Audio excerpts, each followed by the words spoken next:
Sadiq Khan, the mayor of London, has made some powerful opponents. He doesn't know me, never met me, doesn't know what I'm all about. I think they're very rude statements, and frankly, tell him I will remember those statements. My message to Donald Trump and his team is that, your views of Islam are ignorant. He's the first Muslim mayor of a major Western capital and proud of it.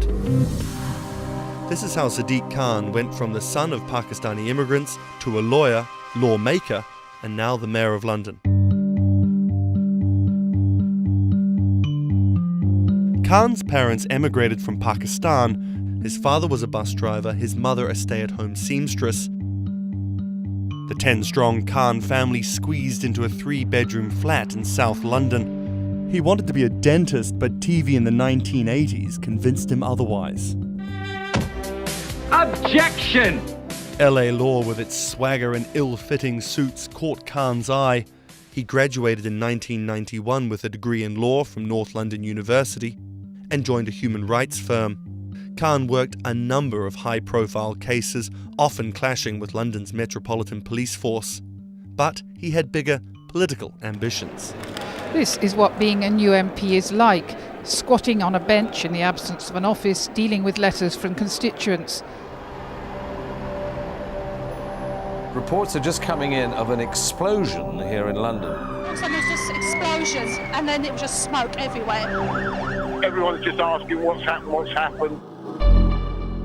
Only 2 months after Khan entered the Commons as a Member of Parliament, London was attacked by Islamist extremists. That day will stay with me for the rest of my life. He spoke out against the attacks both as a London MP and as a Muslim. He has been very clear about his opposition to violence, opposition to terrorism, and has set out to make the case for a more open and peaceful Islam. That's Thomas Penny, one of Bloomberg's Westminster correspondents. Here is a man who is a Muslim, and he is standing up and being open and straightforward and being clear that the problem here is not Islam, but it's Islamic extremism. In 2015, a decade after the attacks, Khan ran for mayor of London, and his faith was back in the headlines.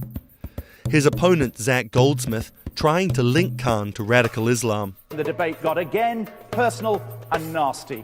The Goldsmith camp has called Khan extreme and accused him of associating with, quote, those who seek to do our police and capital harm. It's a pattern of behaviour. Even the former Prime Minister David Cameron repeated the allegations. He shared a platform with Sajil Shahid, the man who trained the ringleader of the 7/7 attacks and accused the United States of bringing 9/11 on themselves. But the smears didn't stick. Zach Goldsmith ran a very negative campaign that was based on what people knew was a lie. This election was not without controversy. And I'm so proud that London has today chosen hope over fear and unity over division. After taking the mayor's office with a comfortable majority, Khan has brought a business-like efficiency to the role, scrapping expensive vanity projects like the Garden Bridge and the new Routemaster buses, which cost £350,000 each. The former lawyer who used to fight the police in court is now praised for his close relationship with them. I was talking to a very senior police officer in the Metropolitan Police who said there was a sea change when he went into City Hall, and the police were saying how much they welcomed this because they knew where they stood and it was more straightforward to work with. So he works like a lawyer, he works like a government minister. Khan's kept his faith at the fore. He's an outspoken voice for moderate Muslims across the world. Donald J. Trump is calling for a total and complete shutdown of Muslims entering the United States. Now, by giving the impression that Islam and the West are incompatible, you're playing into the hands of the extremists.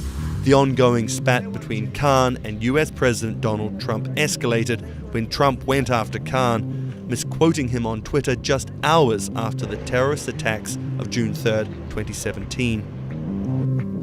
Khan's now one of the most prominent Labour politicians in the UK.